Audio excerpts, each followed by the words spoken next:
joins us from California in the West Coast of the United States. I'm based in Washington, D.C. Matthew joins from Spain. Mauro, Joseph, and Goretti from Uganda. And Esther is based in Australia, Melbourne, I believe. So while Zoom allows us to transcend space, it's not so good at transcending time. And Esther is based in Australia, Melbourne. Lastly, a word on the format of the session. Well, first of all, let me ask everyone to please mute their microphones. Lastly, a word on the format of the session. So lastly, a word on the format of the session.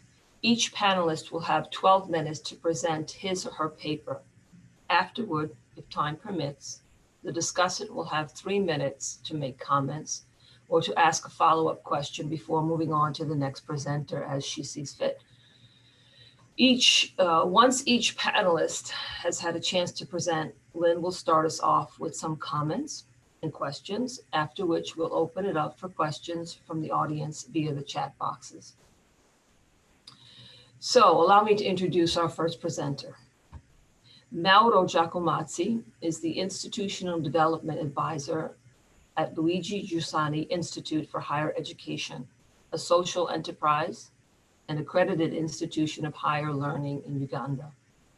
He has worked with LGI for the past 13 years and has acquired remarkable experience in the development of educational institutions in East Africa. He has collaborated closely with the Ministry of Education for the development and implementation of systemic reforms in Uganda. And he will speak on conceptualizing critical thinking in Uganda. Mauro, welcome. Thank you very much. Let me start by sharing my screen. So good morning, good afternoon, good evening, everyone. Allow me to speak very briefly about the Regional Education Learning Initiative. Really, is a peer learning and member-driven initiative.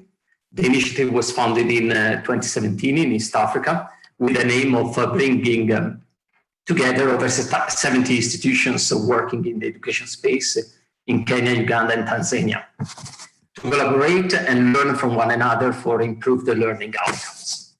Here we have some of the logos of the organizations that belong to RELI in East Africa. Let me now go straight away on my presentation. I will speak about the contextualization of critical thinking in Uganda. First of all, why critical thinking? Critical thinking is perceived as pivotal in education because it is generally agreed that people who can think critically achieve better learning and life outcomes. The schools can provide an essential platform by which important critical thinking skills, ability, and dispositions can be developed. Critical thinking is a process that, when substantially conceived and engaged, can infiltrate every aspect of a human person's life and making it more fulfilling and rewarding. But more importantly, critical thinking, or the lack of it, has direct implications for how we live our lives. Why critical thinking now in Uganda? What you can see in the picture is the graphical representation of the framework that has become very famous in Uganda because it is a framework of the new lower secondary school curriculum. As you can see in this image, the critical thinking and coupled with problem solving are considered to be two of the most important and fundamental skills that a child should acquire. While working on critical thinking and while thinking how to develop critical thinking in the Uganda context, I certainly came up with a question about how Ugandans actually conceive critical thinking. It is a concept that was conceptualized last century in the US, and we directly imported it to Uganda. And we often take for granted the fact that Uganda people conceive it the way it has been conceived for the Western world.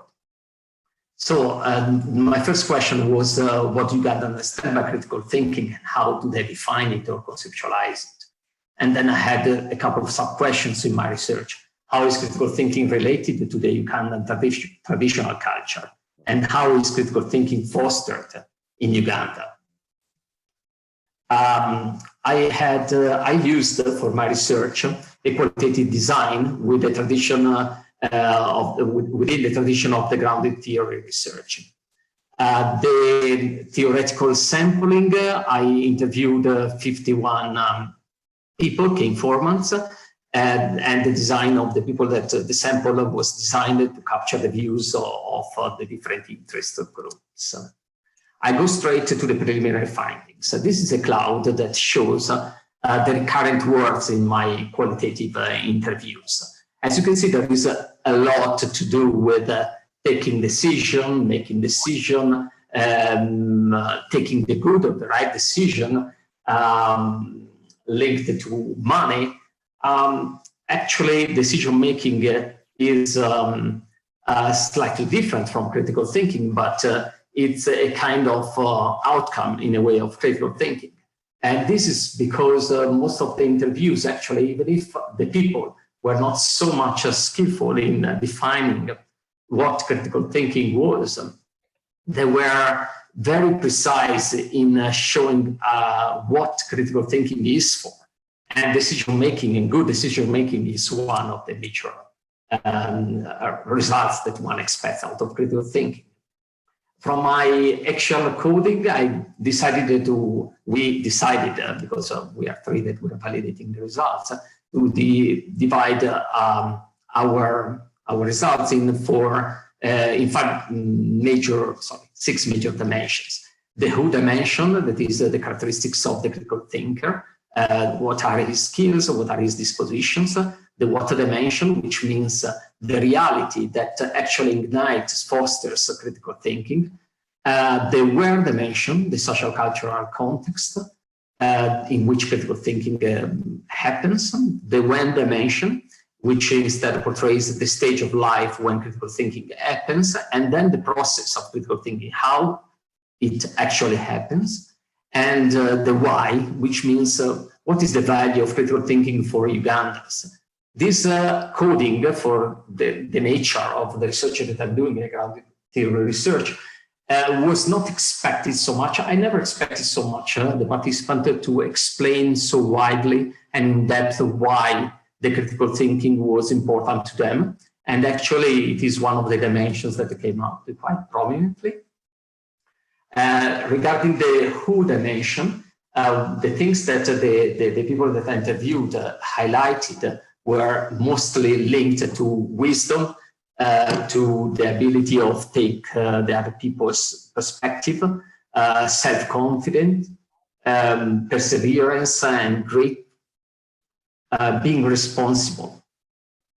At the same time, when we look at the what dimension, the reality that ignites and fosters critical thinking, we can see that most of the times the people are saying that it's the life experience that builds your capacity to think critically and your skillfulness in thinking critically, and the relationship with an adult person who shows this critical thinking and provokes you with his own being, with his own questioning you, or with his own provocation for the way he's living.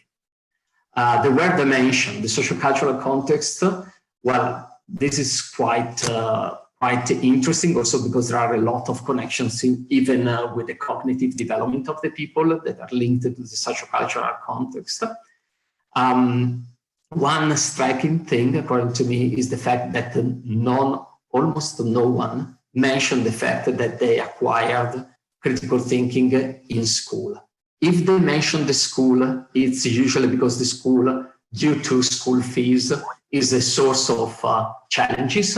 But I rarely, almost no one mentioned that the school was the environment that was actually provoking them to think critically and helping them to think critically. And while most of them, instead, they were mentioning a lot of different challenges in their life. The when dimension, the stage of critical thinking, the stage of life when critical thinking happens, mostly people mention facts or episodes that are linked to their becoming independent in life, so towards the late stages of adolescence. Regarding instead the process of critical thinking, they think, first of all, that critical thinking is non-teachable, but many of them think that you just acquire it through your own experience, or maybe you were born with it. Then in terms of process, usually they mention the choice among different options, the assessing of the advantages and disadvantages of a specific situation, the looking attentively at the situation, the thinking deeply and thoroughly and for a long time to the situation. So why critical thinking is important? I was very much struck by this because most of the people interviewed, when they think about critical thinking, they immediately refer to the fact that they need to take the right decisions for the well-being of their family. Even before the self, they are very much worried about the well-being of their dear ones and the future, their own future. What are the implications of this? Instead of writing implication like as if it is a solution, which I don't have, I wrote a number of questions. First of all, I'm very much interested in understanding better the connection between critical thinking and the traditional practices, the so-called wisdom. Some of the people that have been interviewed, they were mentioning the fact that critical thinking in the local language can be translated with the same word with which they would translate wisdom. So usually it is a characteristic linked to wise people, and it is something that traditionally speaking, the wise people of the clan were kind of transferring to their dear ones. So in this current urbanized society in Uganda, how do we make sure that we are not losing out the traditional practices to foster critical thinking? And at the same time, what it means to foster critical thinking at classroom level in this situation with the classroom maybe of 50 students, 60 students, or 100 students. And then which kind of taxonomy should we use for critical thinking? Because there are a lot of taxonomies out there that have been developed, of course, in the Western context, but should we develop our own taxonomy for the context we're in? And how is this going to be useful for assessing critical thinking at classroom level? I beg to stop here.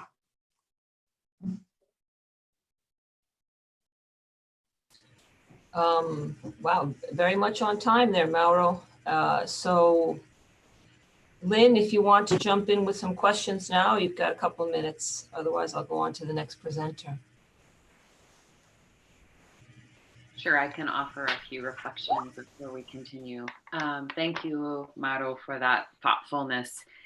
One of the questions I was going to bring out later, but just is really having you speak a little bit more about what you feel are the risks of the potential cultural biases that we're bringing in terms of development of instructional approaches and also the measurement of critical thinking. I think what you're offering us about the conceptualization gives us a moment to say what really could be going on here with our cultural biases and the legacy of how this is conceptualized.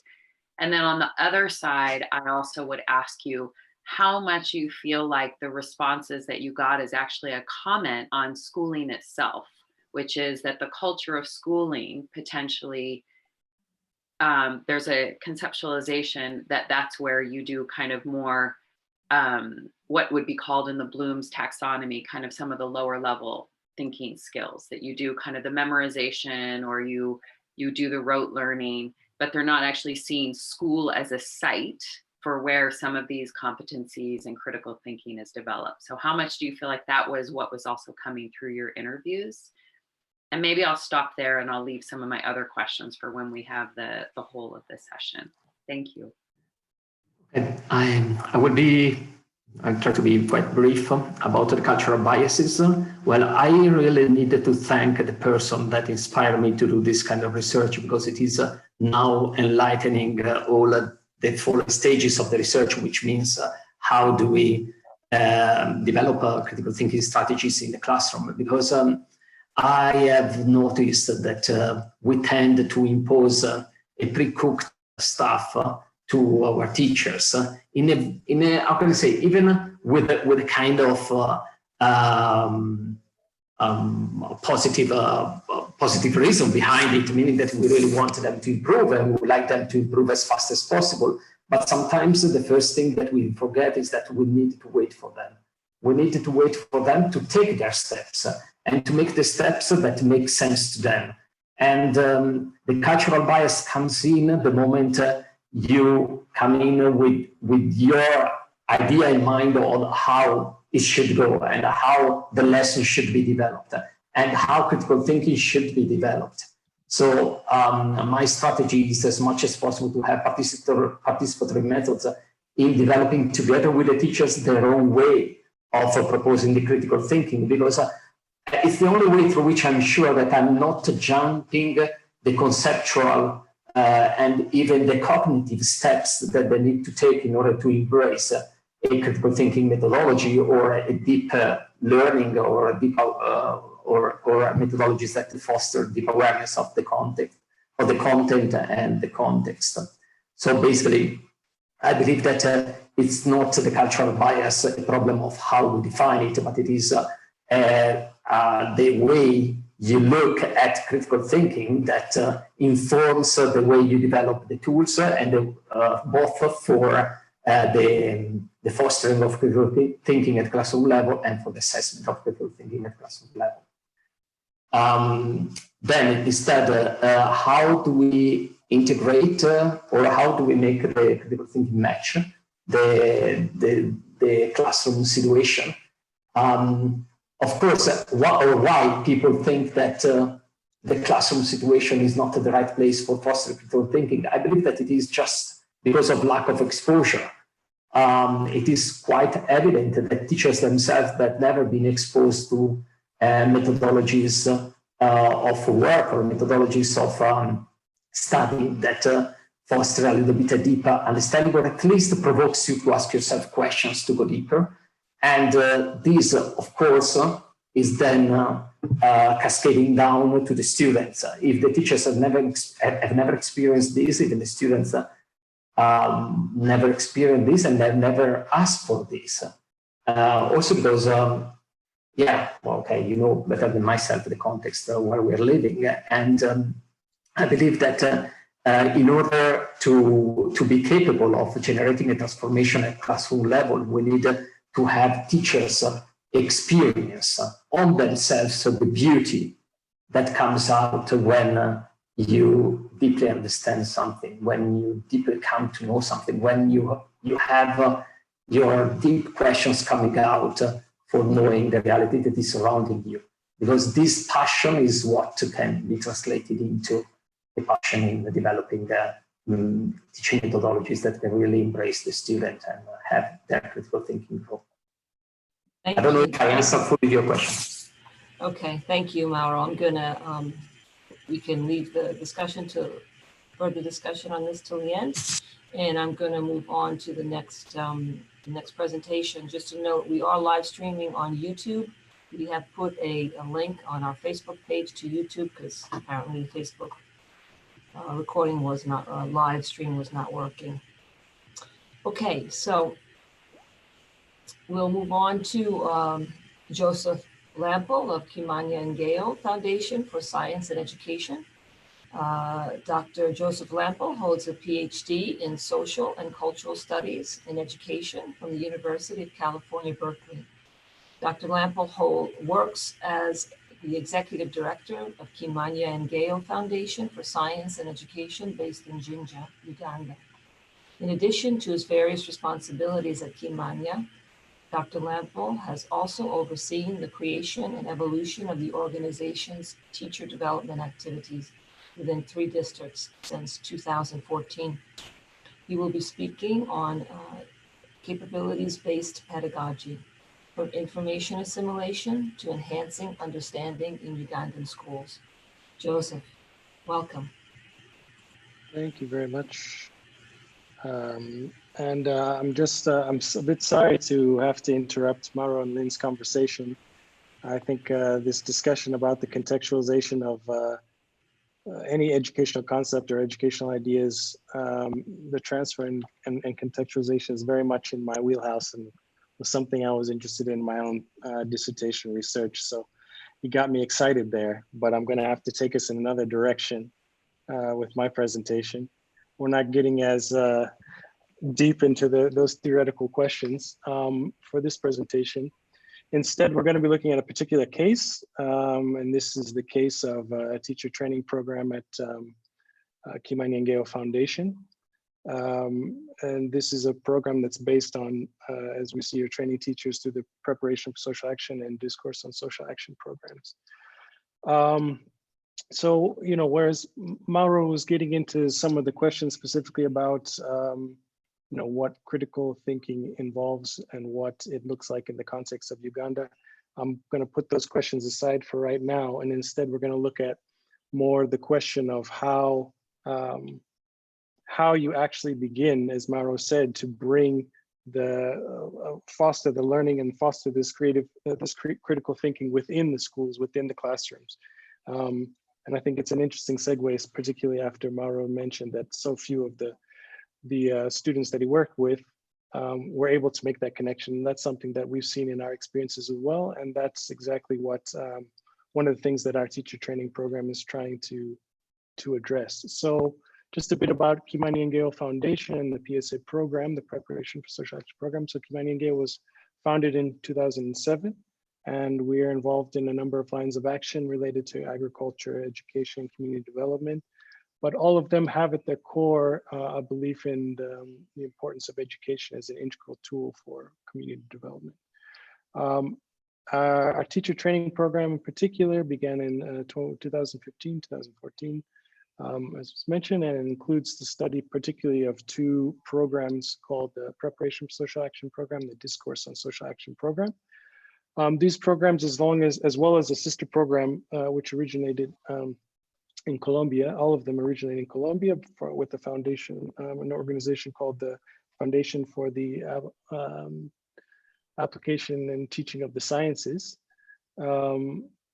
They have received a number of you know, a lot of academic interest and research over the past decade. There's a number of papers and a couple of books that have also been written about the SAT program, the PSA program, the DSA program. And so if anyone is interested, there are resources that can be shared on those programs. But what's unique and interesting about these programs is the fact that all of them center around a particular concept, which the Fundak refers to and the materials refer to as a capability. Capability has a lot of rich meaning, which we won't get into here, but essentially there are a number of areas that the program seeks to develop within students, and those areas, those capabilities are loosely they're loosely around these areas of science, language, mathematics, and the processes that take place within community life. So why is it that Kimanya was interested in working with teachers, and why is it that we think teachers are relevant for this conversation about enhancing critical thinking in students? First of all, there's looking to the Ugandan context.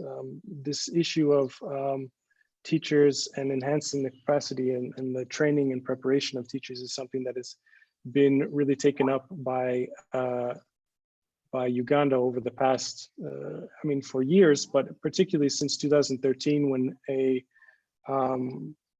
when this TISA report on teachers in sub-Saharan Africa came out, there was a lot of, I think, emphasis, and Uganda itself was beginning to put more priority into resolving some of the questions that were raised through that report, through that study on the challenges in the teaching sector. And so since then, a number of policies have been introduced. There's been a teacher incentive framework. There's even been a national teacher policy, all within the last couple of years.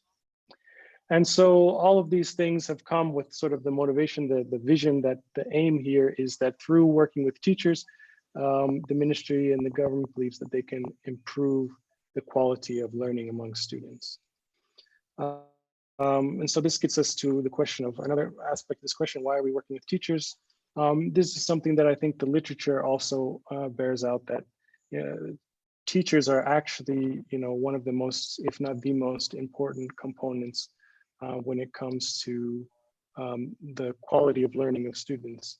So I have here just a couple of quotes on that topic. So from a paper, 2019 paper on 21st century skills, and it talks about, first of all, the first quotation says, instructional quality has proven to be more strongly associated with child learning than structural aspects. So we're talking about the quality of instruction being being more important than the structural, both in Western and developing countries. And then in the second quote, they talk about what are some of these 21st century skills that we often talk about. And as I said, I'm not going to interrogate how these are categorized, but here among that list, they're talking about competencies, critical thinking, problem solving, creativity, metacognition, communication, digital and technological literacy, civic responsibility, and global awareness.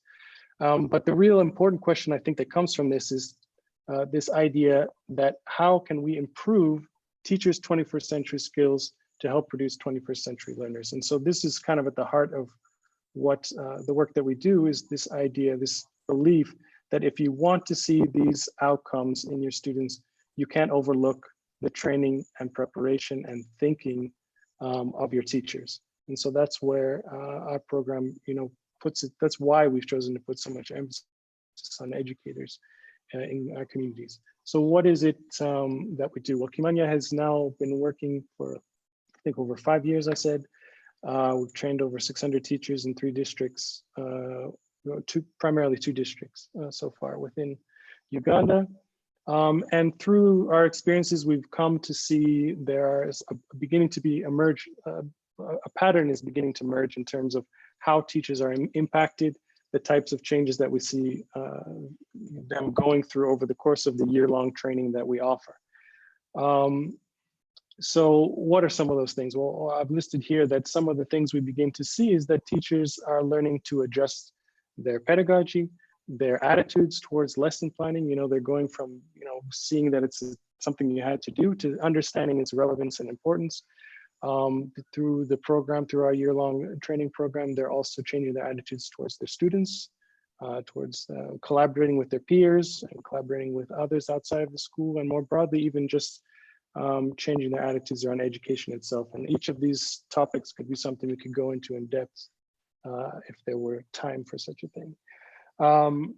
We're also seeing that teachers are experiencing, so this is the question now is what is the experience like for teachers? So why is it that this is happening? Well, we're seeing that what happens over the course of the year is that teachers are being exposed to a new kind of cohesive and coherent educational model that is giving them firsthand experience of what it's like to be a learner who is learning something, for example, like critical thinking. They're engaging as participants. They're putting sort of their hats as educators to one side and just engaging with the material of the program, with the tutors of the program, and experiencing what it's like to learn in a very radically distinct educational space and environment than the one that they have been used to in their prior training and their prior education. So what happens as a result is that teachers experience firsthand this new learning environment, and what they do is they try to emulate, they try to take those things to the classroom. So they're seeing, oh, it was beneficial when we were doing group work, or, oh, I saw that the use of experiments became very, helped really elucidate and helped really clarify for us what the, what was that we were researching, the ability to even ask questions, the fact that the teacher wasn't looking down on us. These are all things that at the end of the day, the teachers learned, benefited from, and began putting in practice in their classrooms. And in particular, there's one lesson that we'd like to highlight, which is a kind of a pivotal point, turning point for teachers in our program. It's in the second training of the year, in the middle of our 1-year training. And it's a lesson that teachers go through where they begin to interrogate this question of what is the difference between understanding an abstract concept and assimilating or internalizing, regurgitating back information. And so what happens is over the course of this one lesson, teachers begin to realize that in actuality, the majority of everything that they've ever done as a teacher is primarily about imparting information to students for them to learn and memorize and then impart back. And so they see that, oh, that's not the same thing as understanding an abstract, complex concept. And when they note that difference, then it begins to motivate them and give them direction and purpose in terms of how they're going to adjust and modify their teaching. So that's in a nutshell how the program works. They go through this experience, they gain these unique insights, and begin putting them into practice. But now it brings us to the question of, okay, well, what is the evidence that this is having an impact on the students? And so we're in the still in preliminary stages. We've piloted some tools, which we're very hopeful about, and we feel are very promising in the types of results that they're able to show. But so far we've piloted just two simple tools.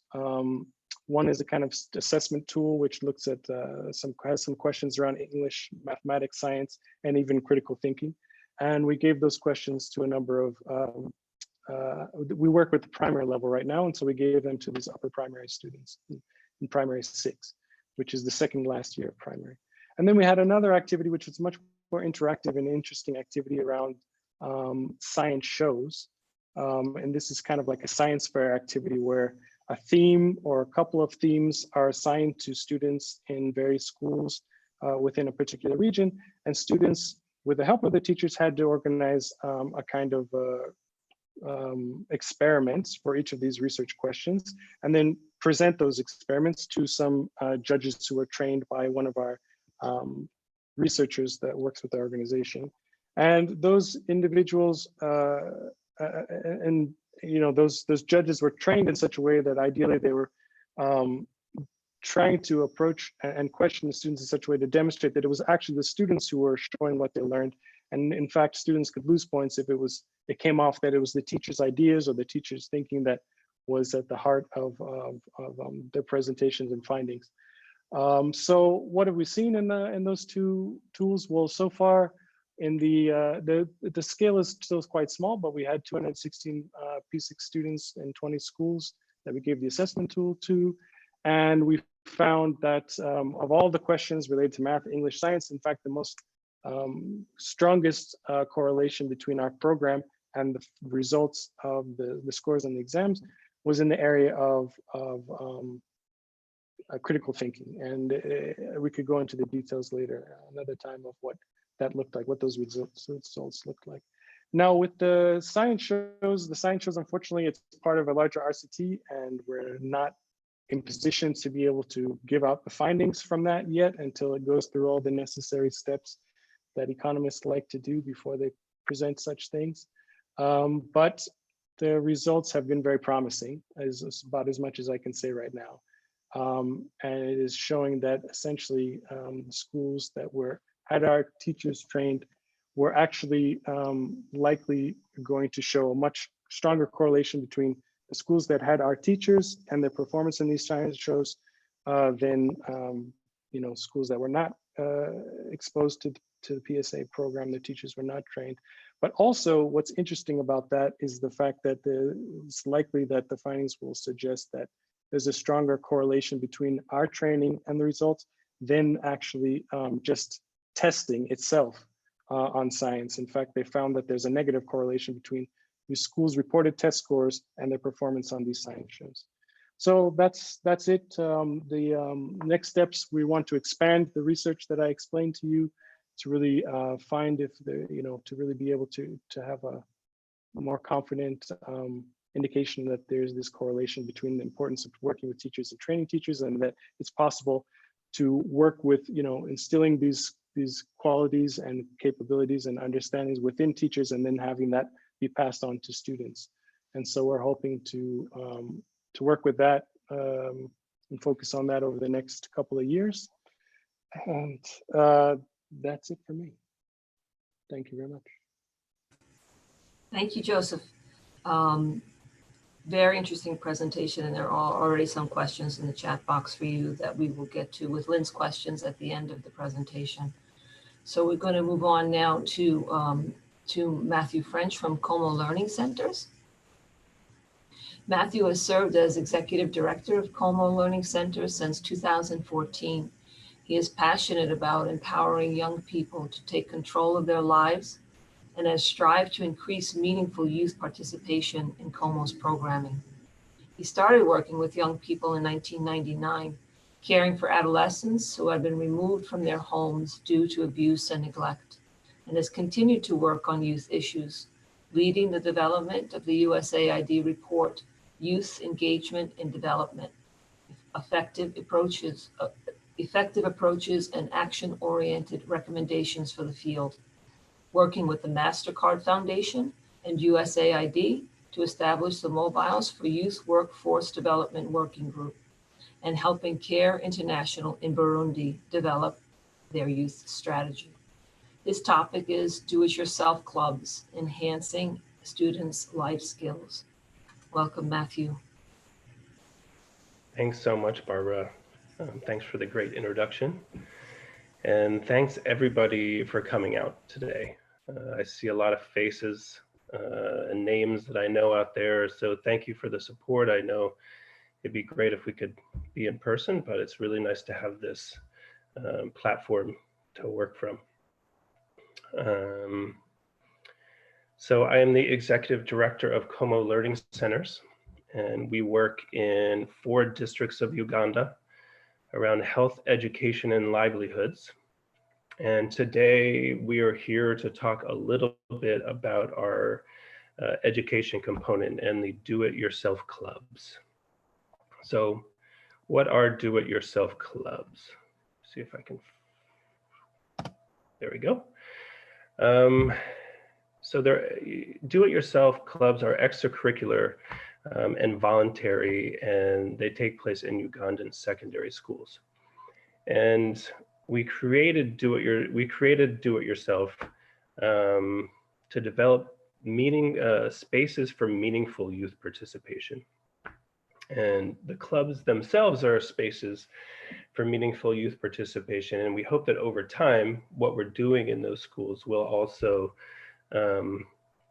turn those in, like the entire school, into spaces for meaningful youth participation. We start with a core life skills training, communication, teamwork, goal setting, self-awareness, and other life skills. And then students do a needs assessment in their school to identify the most pressing challenges that people are dealing with. Then the students design and implement service-oriented projects to address those challenges. We also work on the other side of the equation with teachers doing trainings and workshops, and a lot of our interaction with the teachers is working around these youth-adult partnerships. And the core of DIY is the student-led projects. And I really love this graphic, and it says, to learn, students need to do something. And so what are students doing? In DIY, students, a couple of examples. The first one, students called My Health, My Concern. So this is taking place in one secondary school. And it's a sexual reproductive health education project that students deliver through drama and the performing arts. Another example, the students called Save My Environment. So they take waste material, make charcoal briquettes, and sell that as fuel for cook stoves.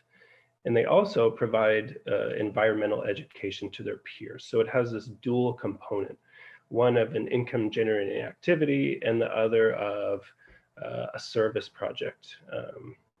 So a lot of the projects that students are doing have that dual component. And now moving a little bit into the topic of the session, how does DIY facilitate higher order thinking skills? And we see 3 pathways. The first one is creating an enabling environment for higher order thinking skills to develop. And we do that through promoting self-awareness and agency, shifting power dynamics, and building student-teacher partnerships. The second pathway is through providing real-world opportunities for practice. And in these student projects, students identify their challenges and find their own solutions. And the third pathway is knowledge application. So taking learning from one environment and then, or one context, and applying it to another. So we do that through rewarding creativity and problem solving. And so in the next few slides, I'm going to get a little bit more in depth into these pathways. And we chose excerpts from the literature that talk about or support these different pathways. So of creating an enabling environment, Mayer wrote, the key to developing critical thinking lies in creating conditions for participation rather than passivity, and in providing opportunities for emotional engagement with the materials. And the first mechanism that facilitates this in DIY is developing self-awareness. And for each of these mechanisms, we chose an illustrative example from our qualitative data. And the first one is from a DIY student. She says, it's an opening. It brings opening skills. It opens your minds. It opens everybody. Like you become open to everybody that you see. And we really see this mechanism as freeing up the mind, allowing for introspection and creating space for higher order thinking. You could think of it like stretching before a workout. So kind of creating the enabling you to think critically. The second is developing agency, the second mechanism. So I'm going to give you a minute to read a quote by a DIY champion teacher.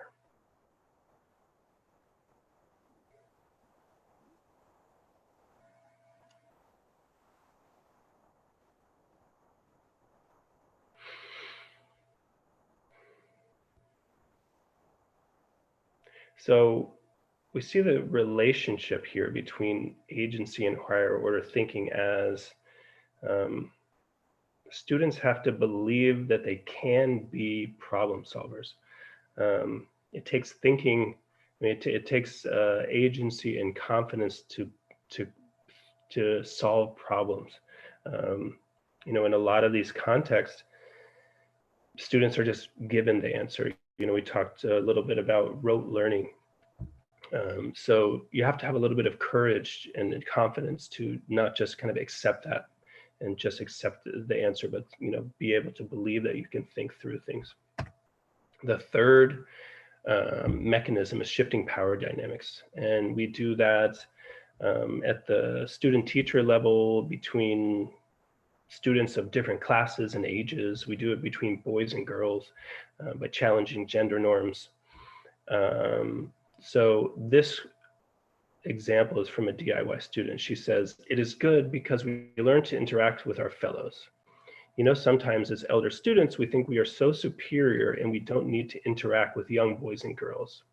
But at times when we interact with them, they have good ideas. They have ideas that we need to know, and they are good. So in the hierarchical authoritarian environment of schools, generally anywhere, in Uganda, it's where we're working. So specifically there, it's more hierarchical than, say, I'm used to the way that my experience. But, my experience was also very authoritarian as well.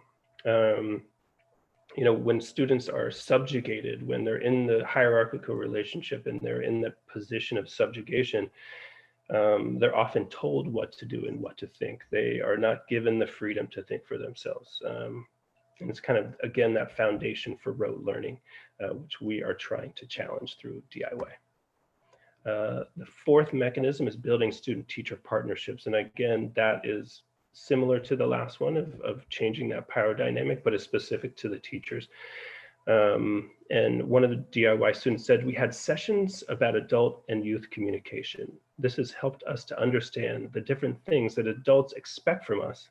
As a result of the DIY camp, our teachers speak to us in a friendlier way. Our teachers communicate to us politely yet genuinely. And this has helped me to learn better what they teach and to understand their instructions.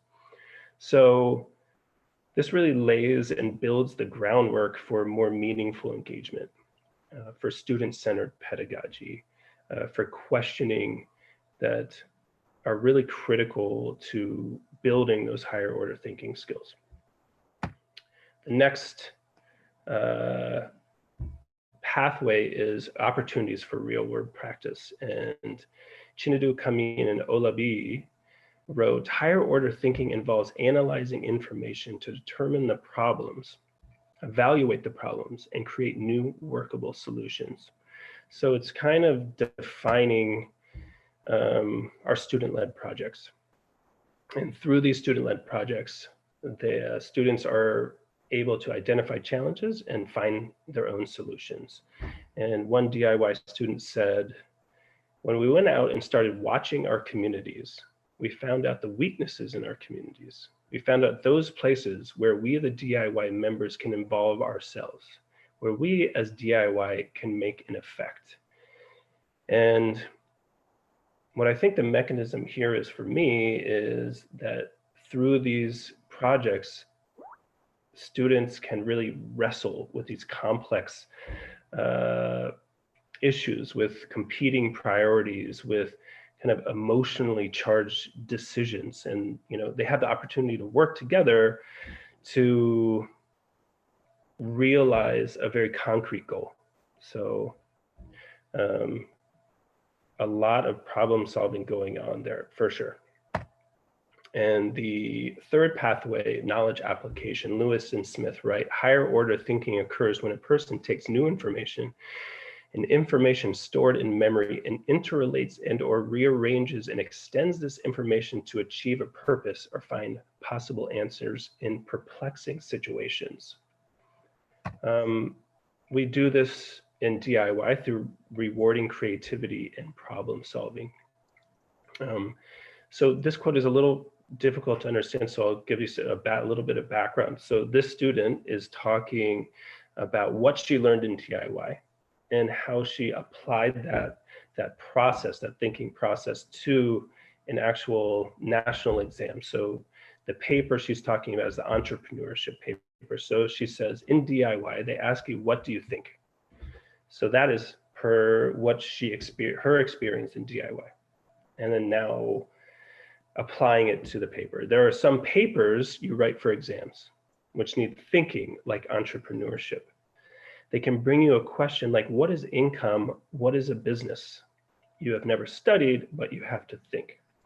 So this quote and this pathway really exemplify the highest aspiration of DIY, where students learn how to be critical thinkers, and they can use that in different contexts, whether it's a family relationship, which Mauro talked a little bit about, national exams, which of course everyone at the schools are very interested in. And I know LGI is working on that as well. Home, life, jobs, relationships. So what they learn in DIY can be taken into other contexts. So just a quick recap, a few takeaways. The first two have to do with the enabling environment. So how do you create the enabling environment within an individual? Through promoting self-awareness and agency as foundational steps. How do you create it in the school? Through shifting power dynamics and addressing the student-teacher relationships. The third takeaway is practicals. So higher order thinking skills are best learned through practice. And the fourth is that the process of higher order thinking or learning can be learned in one context and applied in another. So thank you very much for listening, and welcome your questions, thoughts, comments. Okay, Lynn, we do have about 2 minutes to get some initial thoughts out if you want to go ahead now. Yeah, thank you so much for that rich presentation. And a couple of thoughts, comments is one, this is the one presentation that touches a little bit on creativity. And it leads me to questions about what's in these terms that we use and why do we use terms? And I'll say this to the whole panel, but I just say it now as well. Sometimes we use the terms of life skills, sometimes critical thinking. You're using higher order thinking. What's in a term and why do they matter? And Mauro, perhaps you can continue to think about that in what we spoke of earlier about the cultural implicit biases in that. And I would say, where is the role for creativity? The second comment is if you could speak a little bit more about the process that you see of power dynamics and the pedagogy of how you work on that, given that you're working so much on a culture of deep hierarchy and authoritarian, and what's that process? You started to touch upon it, and perhaps this leads me to the big question. In a way, is the magic of this that you're working not in the regular classroom setting, you're at the school site, but you're in another space. And here it's a comment and a question to you, but in a way it's a comment and question to this whole session.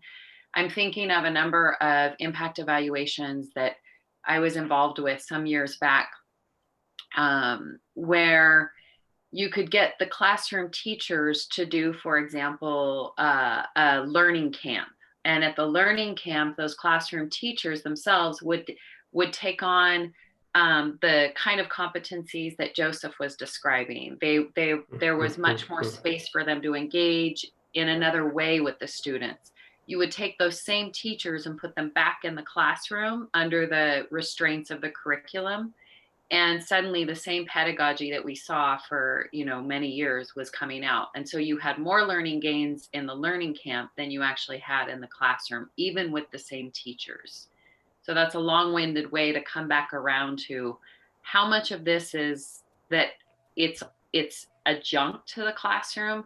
And in some ways, what I want to just kind of provoke for all of us is how impenetrable is the daily schooling practice to actually promote some of these, and how much is it that we need to work on the side and in the types of methodologies that Joseph presented that really take teachers themselves on a journey.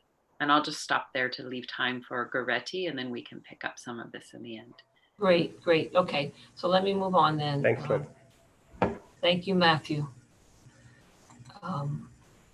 Okay, so Mary Goretti Nakabugo from Uwezo, Uganda, is the executive director of Uwezo, Uganda, a not-for-profit organization working to promote equitable quality education in Uganda and beyond through research, learning, assessments, innovation, partnerships, and advocacy. She is co-chair of the Uganda chapter of the Regional Education Learning Initiative, the RELI Group, and is member of the Schools 2030 Uganda Steering Committee, a 10-year longitudinal action, research, and learning improvement program across 10 countries, searching for and supporting positive deviance about what works to improve holistic quality learning for all. She is on the leadership team of the People's Action for Learning Network, which is a South-South partnership of countries working across 3 continents to assess basic reading and numeracy competencies. She is a passionate advocate of the equitable education and believes that even in the most challenging circumstances, such as those posed by COVID-19, governments should ensure that all children have access to learning opportunities to unlock their potential. And she will be speaking on Uwezo Household Citizen Assessment of Critical Thinking at the national level. Goretti, welcome and thank you.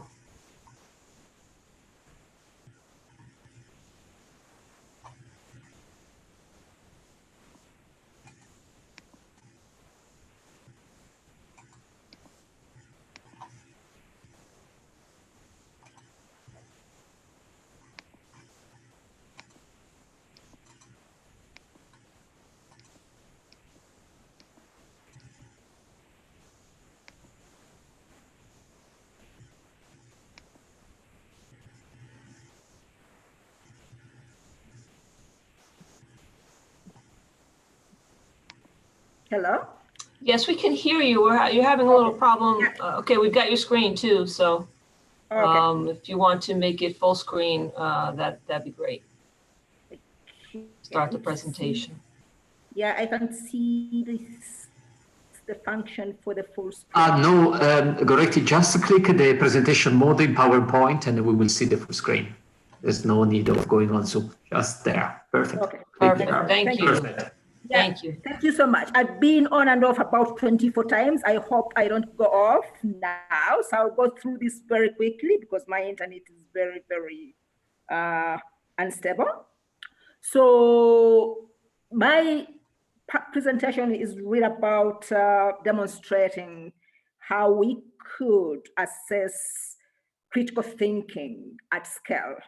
This is in no way to claim that the questions that we asked really are 100% assessing critical thinking, but they assess the foundations of critical thinking, so we think.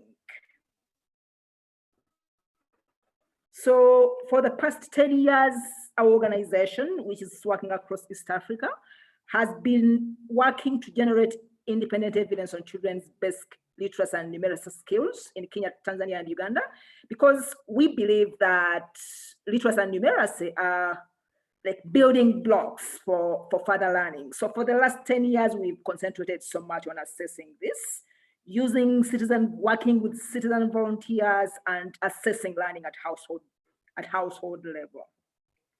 So there you can see one of our citizen volunteers assessing a child. But over the years, we have also come to realize that the number of reforms taking place in our countries in East Africa. And so we have come to believe that our learning assessments, much as they're conducted by citizens and at household level, they also need to respond to some of these curriculum reforms. So one of the curriculum reforms cutting across the three countries, that is Uganda, Kenya, and Tanzania, is this issue of inclusion of the 21st century skills, in brackets, life skills, beyond the emphasis on literacy and numeracy or academic skills. And some of the competencies under the 21st century skills that we talk about in our countries is things like critical thinking, problem solving, communication, and so on. So in our learning assessment of 2018 in Uganda, we took a step to try and include some questions which to an extent assess critical thinking in our assessment of literacy and numeracy. So the purpose was to demonstrate, as I said, if critical thinking could be assessed at scale, and we wanted to include some questions which required kids to do something or to perform something instead of self-assessing if they possessed these critical thinking skills. And we realized that across East Africa, there's a lack of standardized instrumentation to assess critical thinking. We thought this could start conversation about that. So the three, call them proxy critical thinking skills that we included in our household survey. The first one required kids to identify geometric shapes from a figure that looked like a cat or tractor. So it was not an obvious picture.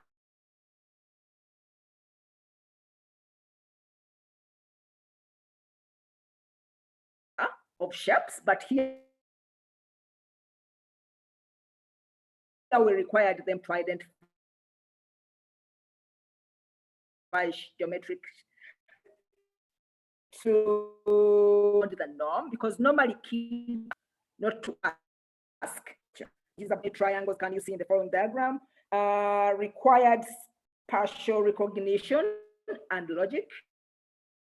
But what these three questions had in common was the ability to look carefully at the phenomenon that is being presented and seeing the larger picture, or just going beyond the obvious. And in terms of the methodology, because our assessments are normally pretty large scale, So the 32 assessment cycle involved 32 districts, which were nationally representative. This included over 900 villages, over 16,000 households, and overall we assessed over 29,000 children in the age group of 6 to 16. So out of these ones, over 14,000 children were between the 3rd year of primary education to the 7th year of primary education. And, but when we look at the 3 questions that we posed, out of the 14,000 plus, 13,309 children in the classes primary 3 to 7 responded to all the 3 questions. And there was a gender balance in terms of our respondents. So 49% of these were boys, and 51% were girls, female. Quick findings of this. So the question here was, can we generate some evidence on how far kids possess these critical thinking skills at scale? So in terms of the questions that we asked, so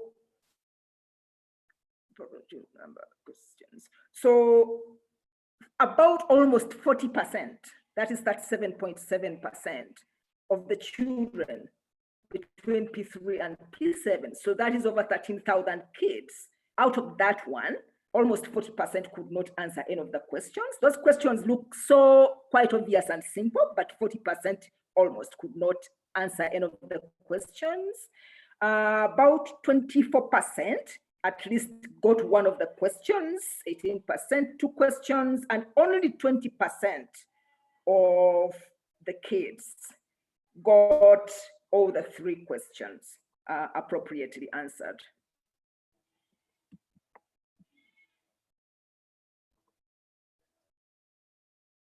So in terms of the percentage of kids who were able to answer each of the 3 questions, you can see that actually the way the questions were set, the first one was pretty simple and the last one was a little bit, required more critical thinking, if we can claim that. So the first question of identifying the geometric shapes, almost 60% got that, so that is 56%. And then this 38% got the second question on the ability to ask a question, and about 26.8 got the third question on applying some kind of logic to identify the 5 triangles.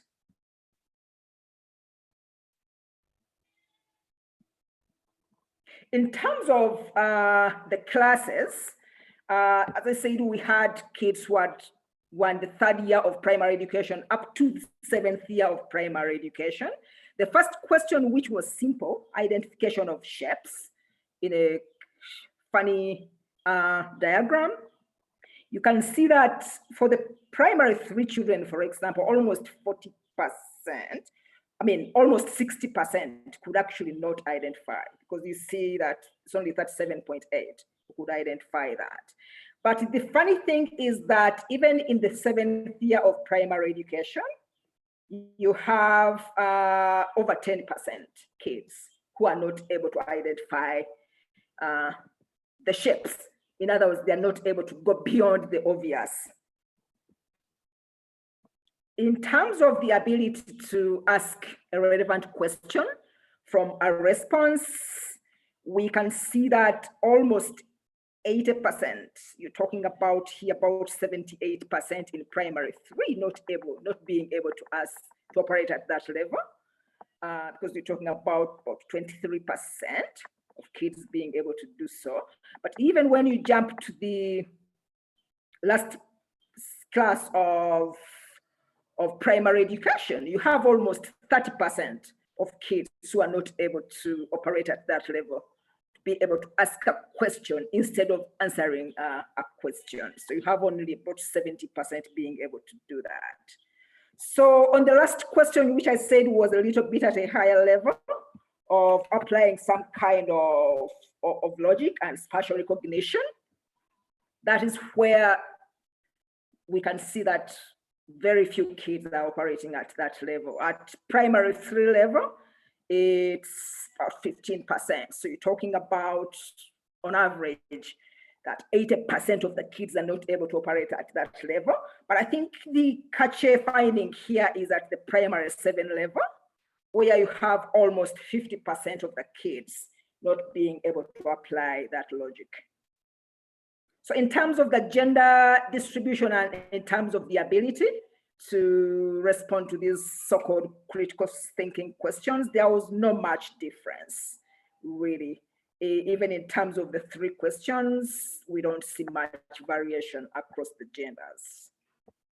So in summary, really, the claim that we are making from our initial attempt to assess, to include some questions beyond literacy and numeracy, we think it's actually possible to assess critical thinking at scale through household surveys, as long as they are made a little simple, not too complex.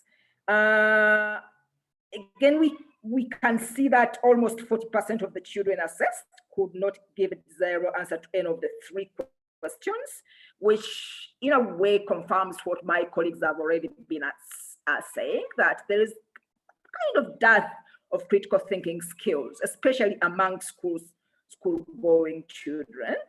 But we can see that if we look back at previous slides, that there is steady improvement over the years in different primary, but nevertheless, a significant number of children in upper classes, especially in the last class of primary education, still lack these skills.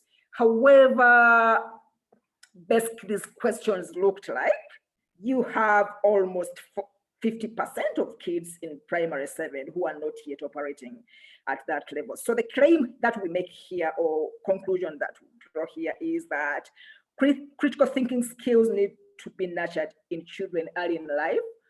They are not really acquired as a miracle or by mistake. They need to be nurtured right from homes or even pre-primary. And I think this feeds into what Mauro's presentation talked about, that many kids actually were not acquiring these skills from school. So they need to be nurtured probably even before the children join school or formal schooling. So that is the conclusion that we are drawing here. I think I will stop at this. Thank you very much. Thank you, Goretti. All very, very interesting presentations. Lynn, I'm going to let you kick it off here. We do have got about 20 or 25 minutes for questions, so I'll leave that to you. Thank you. You can let me know when you want to switch off to maybe go into some of the questions that have come through in the chat box. Great, thank you. I will try to be as short as possible so we really can get to the chat box. And thank you first to the 4 presenters, and thank you for the trust to listen and be here with you all. And Goretti, thank you for that excellent presentation. And I have a couple of questions for you, and then I'll turn and offer some to Joseph, and then I'll make some overall comments and questions and move us in that direction. So Goretti, for you, my questions were around knowing the methodology of Uwezo as I do. I got really curious with what was happening with this assessment actually taking place at the household. And here I'm thinking about the conclusion you came to about critical thinking needing to be nurtured very young and early. And I'm thinking about the household there and whether you saw the parents being able to follow the logic of the assessment itself, whether there were any interesting dialogues that the volunteers had with the parents or the community members to just see how they were understanding some of this assessment as well. And I know you don't have the large scale results of this. But it just had me really curious about that as a point of contact with what happened with this kind of assessment at the household, because this is part of Uwezo's power as well. So that was one set of questions that I had. The other is around how you came up with the kinds of skills that you did for being kind of the foundations moving towards critical thinking. So that was more of the along the line of how you develop the assessment. And I think the other is just if you could say a little bit more about what you see, the potential for nurturing this earlier than even when children get to school, and specifically what you're seeing in terms of the role of the household, the community, the others around in the children's lives, and what you see the implications of that being. And perhaps it's useful to say that I've been thinking a lot about all of these presentations in the context of where we all are right now, which is that children are at home. And so really, where are the sites of learning and education? And often those of you who know me know that I will make a distinction between the term learning and education and schooling. And so when I'm using sites of education, I'm being deliberate in that, of saying, where are the sites where learning is happening? And this potentially leads me to an overall comment about this set of presentations, which is, you know, the cultural anthropologist that was in me a lot through graduate school and a lot through my years of following the culture of schooling in many countries, says that if you listen to these presentations, on the one hand, you can ask a set of questions around, okay, so where do we go within the field to actually kind of break through what's happening in the classroom with pedagogy, with teacher training, with how you actually get not just better learning outcomes, but these specific kinds of skills and competencies. The other way you can think about these presentations is that it's essentially a commentary on the culture, the institution of schooling, the passivity of students, the how much people associate schooling with rote learning, the hierarchical relationships between teachers and students, or pupils in the lower primary, that potentially doesn't even allow for the space for question asking that has to happen outside of schools and alongside of the classroom. And it leads me to a number of questions around, so what? You know, so how, and I don't mean so what as in this insignificant. I mean this so what in the following ways. One is, how do we continue to look at these things and take into consideration what Mauro was bringing in, which is, how do people and practitioners, educators, people themselves, youth, elders, actually conceptualize some of these, what we're using now kind of from the Western ontological mindset of critical thinking. I already asked about where's the space for kind of creativity and what is in the term. Why are we seeing, you know, sometimes we talk about life skills, sometimes critical thinking, higher order thinking, and other ways. Does the term matter? And does it matter for the way that people themselves understand where these skills are developed and enacted?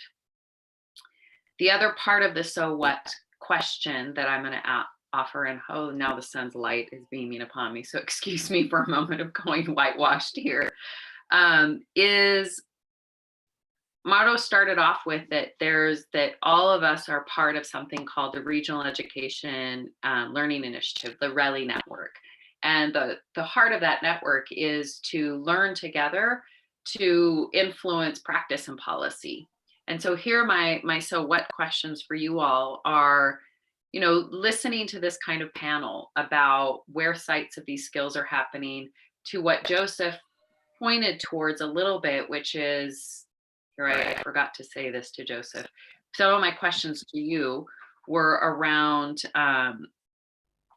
the durability of the findings that you're seeing, meaning you've taken these teachers on a year-long process, and there would be those who would say that it sounds like your pedagogy, if we were in a critical theory kind of thing, sounds like a deschooling or an unlearning kind of a pedagogical approach, which is to put teachers out of the role of experts and knowers and back into a humble of learners. And then what happens in terms of their interaction? I think one of the questions in the chat box that came up was with their peers, with collaboration. What happened that gave them insights into the limitations of their former pedagogical approaches that allowed in such a short time frame to have a shift. Because in a way, what you were speaking to answers a huge question for the field, which is how do you change teacher, not just what gets called mindset and behaviors, but how that actually leads to change of their teaching practice in the classroom. And the reason I bring up the durability is that what we've seen in some of the studies is that while the teachers are in a program that is giving them that peer support and mentorship, they change their practice. But when that, let's say the NGO intervention is over, they can fall back onto their former ways of teaching. And so in that light, I bring the question of, so what of in terms of what you're seeing for the durability of such changes in the approach.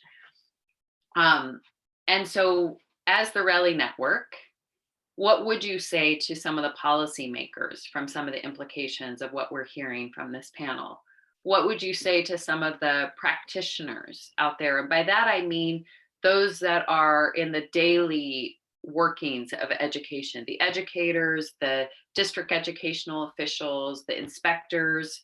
And then what would you say to some of the other NGOs? Like, and here what I mean is, where are we stuck and where are you seeing that it's possible to move? Where are some potential lines of action?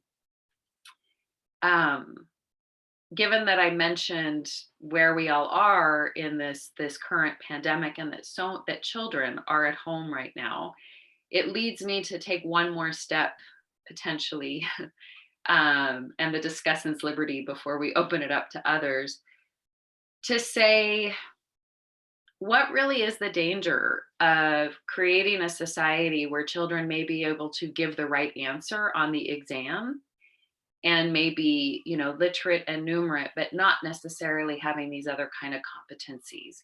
What does that mean in terms of right now, how people are understanding information? I mean, we're seeing this in many of our countries of which study do we understand? And I would almost call it the politics of knowledge claims that we're seeing right now in many ways. And what are you seeing the potential for this moment where children are at home, that they are in communities? Is it that people are just feeling like they're not getting schooled right now? Or is there something going on where people are opening up the imagination to see where sites of learning and education could potentially happen that could help us better orient to what is the education that really does prepare us for the times we're living in? And perhaps I'll leave it there and open it up to others. And Barbara, you let me know how best you want to moderate, or if we want to get initial comments from the presenters and then move to. Yeah, I think it would be, I think we can, you know, this is sort of free flowing here, you know, in terms of time. We had said 11:45 as an end time, but nobody's going to kick us off. So let's go to the presenters and see if they want to, you know, get a crack at what some of the things that you brought up.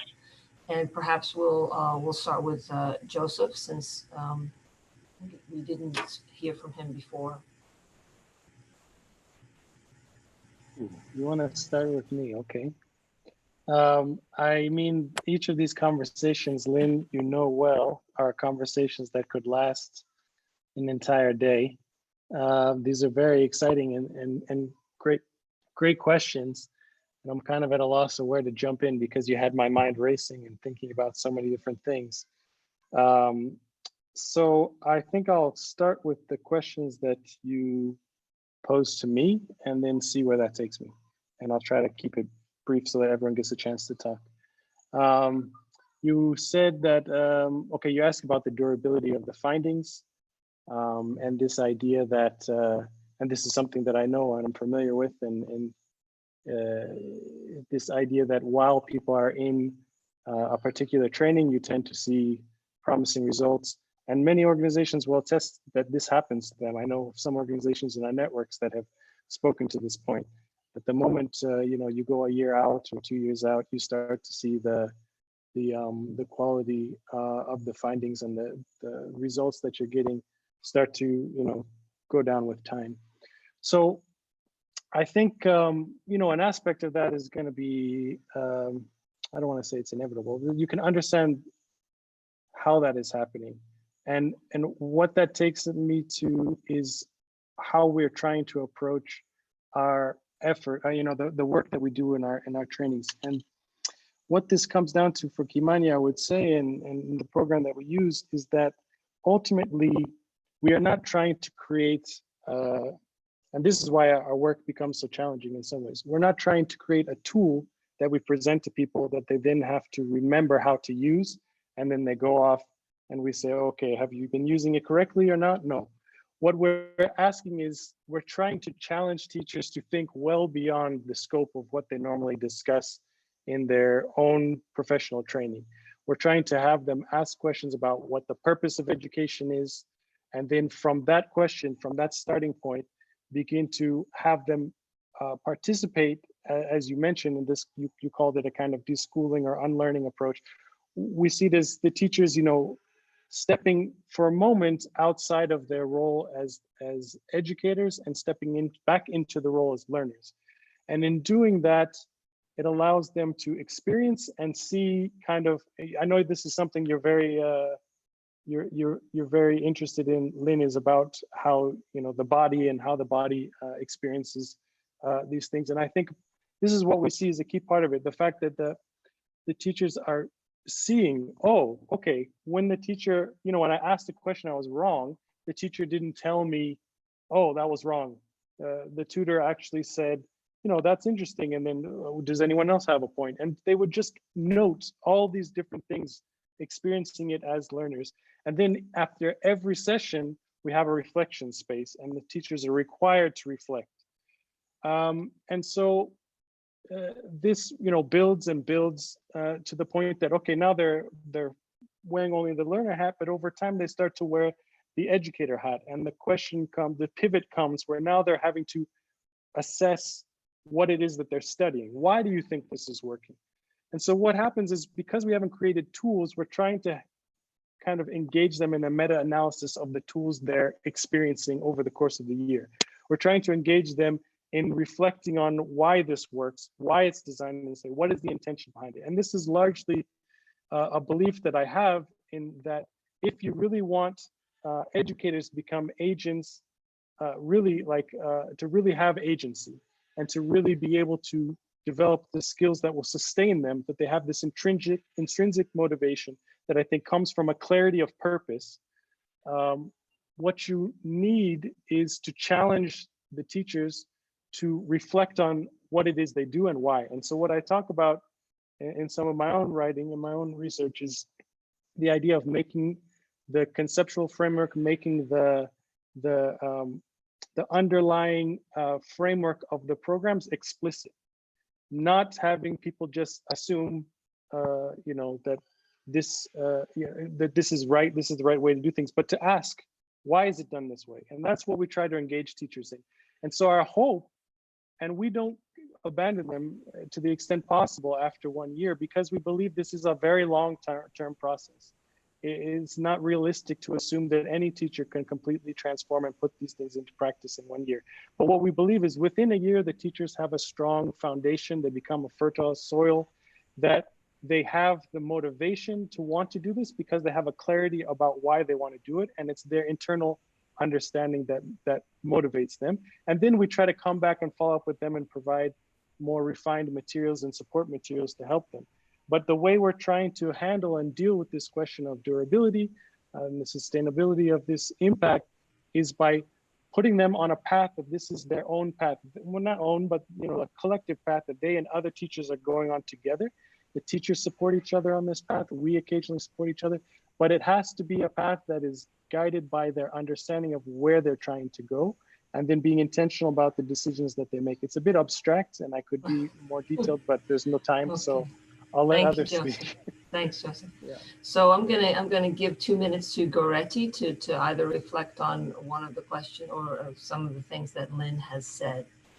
Just for the sake of time, we'll give you 2 minutes. You still there, Goretti? Hello. Yes. Great. Yes, Great. I'm here, on and off. So just a few questions. I think 2 or 3 questions that were directly asked to me. One of them is about the dialogue that went on at household level. when the parents observed the questions that we are being asked to the children and how they were responding to them. So the usual surprise at household level of literacy and numeracy, kids who are probably in the 5th year of primary education or even above, who are not able to read so the questions that we give are normally pitched at a primary 2 level.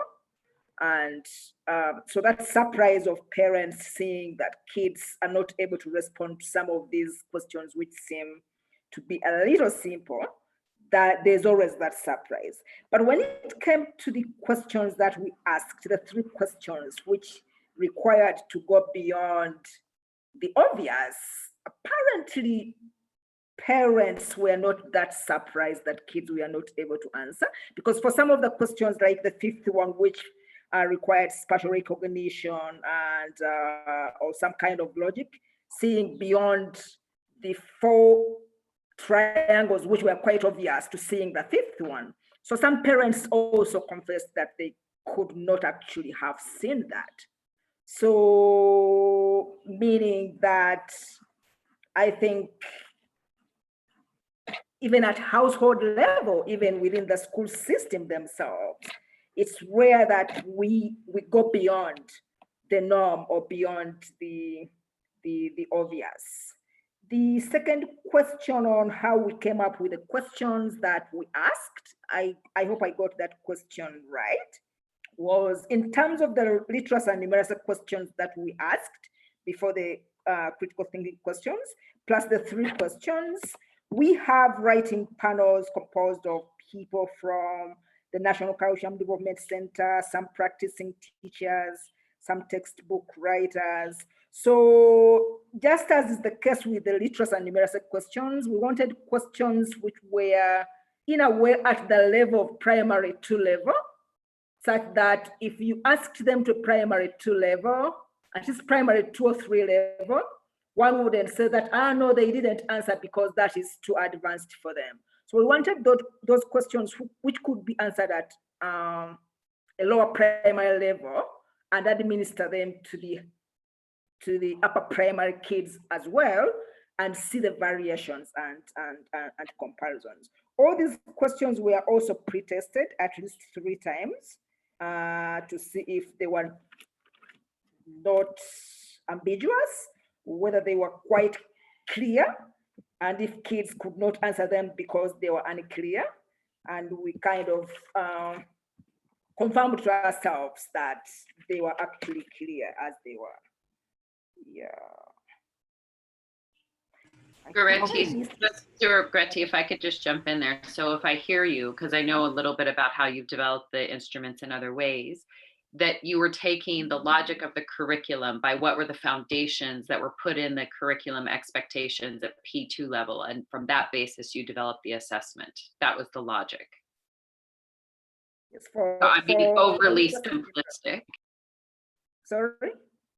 I said, I know I'm being overly simplistic, but essentially you were looking at what the logic of the curriculum is in terms of what the foundational skills would be in P2 to develop critical thinking. Kind of. I mean, for the literacy and numeracy, yes, that the curriculum will put it in mind. But for the critical thinking question, we also had in mind what kind of critical thinking questions could apply to kids at that level without making it too complex. Okay.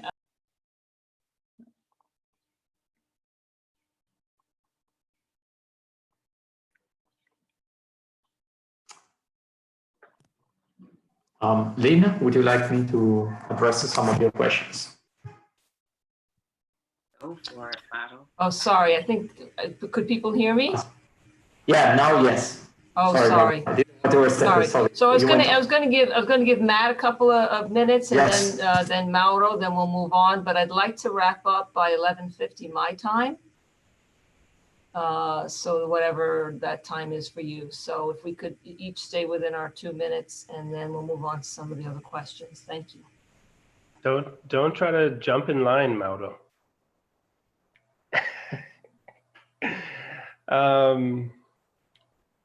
Lynn asked some really interesting questions, and the one, I mean, I think they're all very interrelated. One about creativity, one about power dynamics, and one about how do you take from the environment in which you're working with students and teachers and how that enters the classroom. And I think I would start and maybe finish with power dynamics. I think it kind of incorporates all that stuff. And what I'll start with, I was kind of riff on what Joseph was saying, is that it's a long-term process.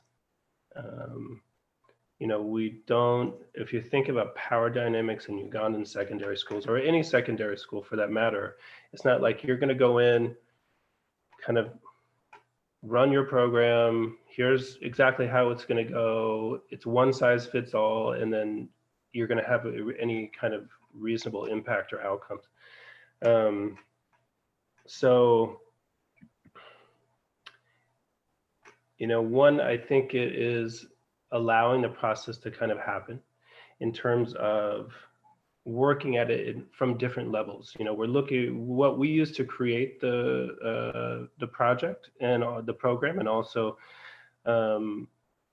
work on the evaluation of it, which we're working with LGIHE, Mauro and his team to evaluate our program. We're doing we have a 2-year partnership with them to do that.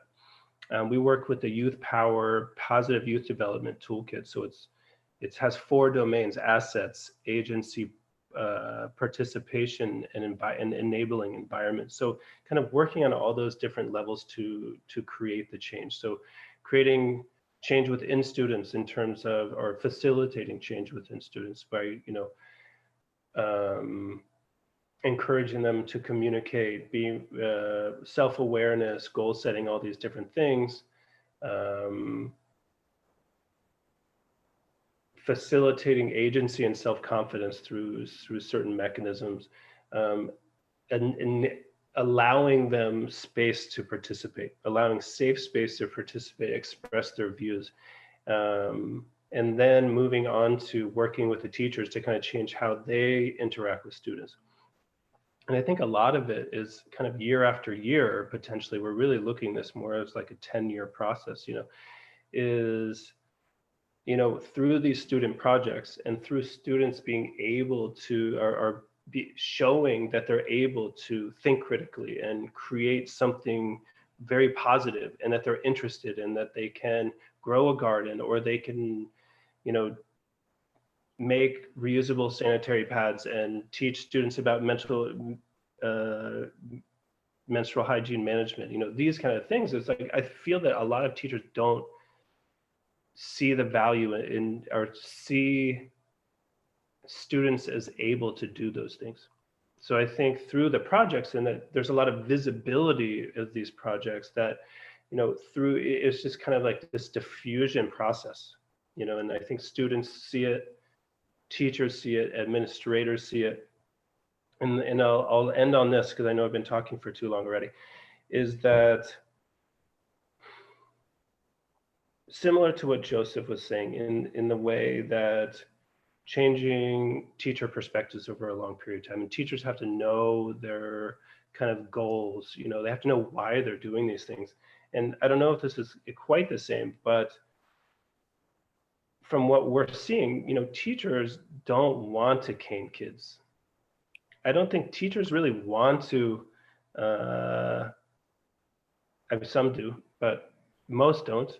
And so, and I think teachers don't want to teach in a rote learning style. I don't think it's very fulfilling for them, you know. So if you can show that there's another way and that it works, I think they're more amenable to adapting that. And I think what's holding them back is fear, because you say, you know, don't cane kids. And they're like, well, the reply from a lot of teachers is, well, there's the only way we can keep them kind of settled and in line, you know, so that's their power. But if you show that, like, if you don't do that, you get better outcomes. Because what we're seeing is that, you know, initially, if you propose this type of program, kind of go in, students kind of decide what they want to do and then let them do it, let them make all the decisions, let them fail, let them succeed, whatever it is, you're going to get a lot of people saying, well, they'll revolt. It's going to be crazy. They're going to disrespect teachers. They're going to run wild and do whatever they want. But it's like what we're actually seeing, and this is what I'll stop with, is that they're not seeing that. What we're getting from teachers is they're more engaged in the classroom. They're more respectful of teachers.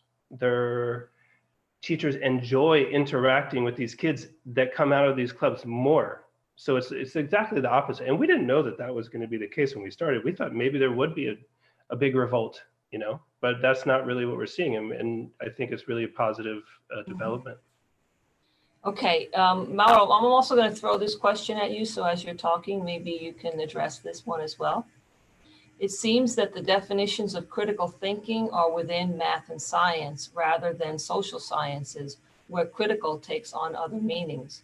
Do progressive ideas about critical thinking as to, quote, wonder, to argue, to criticize the text and what the teacher has said, end quote, enter into this? Thank you very much. Matt, sorry, I didn't want to overstep you. I wanted just not to be the one closing the conversation, and I wanted to leave to you the last words. But now I'll get the last words. I don't know. I'll try to answer to a number of questions. I hope that I will keep it short. First question, life skills, critical thinking, hot creativity. I believe that the life skills is a big umbrella that basically speaks about whatever we need in order to function. And we started focusing on the higher thinking skills because of the high cognitive component of these skills. And we think that since we, as LGI, we were particularly interested in having critical thinkers in the classroom, and we were particularly interested in the development of critical thinking in the teachers themselves. We focus very much on these higher order thinking skills. What's the connection between higher order thinking and critical thinking? Well, some part of the literature says that more or less we're speaking about the same thing. I believe that the critical thinking skill is a skill that has got an infinite number almost of sub-skills and an infinite number of dispositions. And many of these overlap with the hot. And at the same time, many of these overlap even with creativity. When I was young, I thought that creativity was something, a gift that you were born with. More or less like many people in Uganda think that critical thinking is a gift that you were born with. Actually, it's highly cognitive. Even creativity is highly cognitive. So it means that, or better, the critical thinking is extremely instrumental to become creative. And in order to become creative, you need to have a deep understanding of the reality, a deep capacity of observing the reality and analyzing it. That is why I started with critical thinking in my personal work here, because I believe that it is the fastest one to lead to innovation and creativity, which is something very, very dear to us. The second point, teachers, how do we make them internalize this work of critical thinking in such a way that if they experience something outside the normal classroom context, they can bring it in? Well, for teachers and for each one of us, it needs a lot of exposure. And what we want to do and what we're doing is to start what Andy and the quotation that Barbara read about the wonder. I believe that we need to have teachers experience this wonder, experience this beauty of knowledge, this beauty of going deeper into their own subject, because becoming in a way specialist of what you have to teach, it makes you a critical thinker, it makes you creative, it gives you a lot of confidence with your students, and especially you transfer this passion for the subject that you have to deal with in order to really become a critical thinker. And as Andy was suggesting, it is not just reduced to the science subjects, because we don't have to reduce critical thinking to logic. We need to think about critical thinking in a wider spectrum, even in the humanities, and especially in the humanities. Sorry, especially for my from my personal point of view, even if I've been teaching mathematics in my life. So, but all the same, I believe that there is a strong component of inspiration that has to come in, and this comes in also with a deep knowledge of your subject and a deep understanding of politics. It takes time. It takes time for the teacher. So one of the things that I want to say to the government is that we cannot think that we can teach this kind of higher order thinking skills or critical thinking skills just because we give them a 3 days training. Forget about it. I'm sorry, but I strongly believe that it is not possible. It is not a pre-cooked food that you can stuff your people with. You need to take time, and you need to have teachers being exposed to this. And in order to do this, you need to have a teacher education system that foster this kind of critical thinking. So you need to have the tutors of the teacher colleges that are capable of fostering critical thinking, because they manage to communicate this while they're teaching their own subject. And at the same time, you need to have a systemic level and assessment system that doesn't only speak about recalling facts, because I mean, in a society that is all skewed towards having the passing of exams, and I'm not saying that it is wrong, you need to be sure that the exam contains or portrays or asks for a taxonomy of learning that goes a little bit beyond the lower levels of recalling. The continuous professional development of teachers, it's fundamental. The government of Uganda is doing a lot on this, and it's progressing, but the only problem is that even the tutors that go and assess the teachers and accompany the teachers when they are in the classroom, they need to really understand what we mean by quality education and what we mean by helping the students achieving holistic education and getting these kind of skills. Parents versus teachers. I believe that have two different and complementary functions. The referral that the references that I had in my study about critical thinking from the Ugandans is like it's like the wisdom and the knowledge that you gain around the fireplace. But nowadays, who dedicates time to their own children? They're all busy working the whole day, and they don't stay with their children, or they're all busy sending the children to the boarding schools. And so basically the children are completely detached from their background and from their own family. So how do we give back to parents the role of parents, and how do we give back to the community their role that is so pivotal in fostering this critical thinking? At the same time, okay, here I can open another big brackets about all the issues that we were discussing before, about concerning the I can say authoritarian situation in which we're in. One of the findings of my research was actually that often even adults of 40, 45 years of my age, they refer to themselves as being critical thinker is if they manage with their decision to please the authority in place. That could be even the head of the family, which is a little bit weird. I love so much the fact that one is in contact and in a relationship with someone else, but at the same time, where is the I? Where is the I of the person coming out? How do we help the I of the person coming out? Because this one is what can prevent us from falling into mental slavery.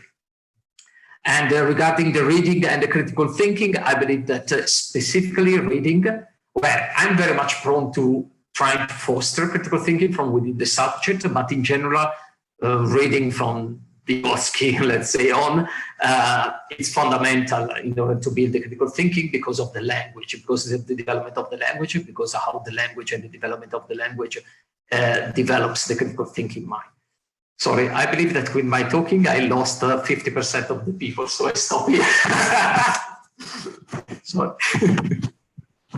Okay, I think we are indeed going to have to stop here. There are some things that were brought up in the chat box. Some of you that you addressed, Mauro, regarding parents. Some others were collaboration in and among colleagues. You know, how can we expand that, I guess, to the school-wide and in and among schools even. Again, an emphasis on the Ugandan but larger African cultural elements that you just began to speak about, and how there's a sort of breakdown given the modern pressures on the family. So what I think I am going to do then is leave up the chat box, leave up the meeting, leave it up so that you guys can maybe take a couple of minutes if you want to answer in the chat box some of those questions, but that we will end the formal part of the meeting here. And I'd like to thank everybody for their participation. Very interesting conversation that I know you've been having for many years, and that will continue. But I think we've all already beginning to see the fruits of this labor of RELI, and we hope to meet again in person as soon as possible. Everybody stay safe, stay well, and keep on working. Thank you very much. Bye-bye. Thank you. Thanks, Barbara. Thanks, bye. Thank you, Barbara. Thanks so much, everyone. Thank you, everyone. Thank you, everybody. And thanks, Barbara, for coordinating this, and Lynn for moderating. Thank you so much, Lynn and Barbara. Thank you. Thank you. Thank you. Nice meeting you.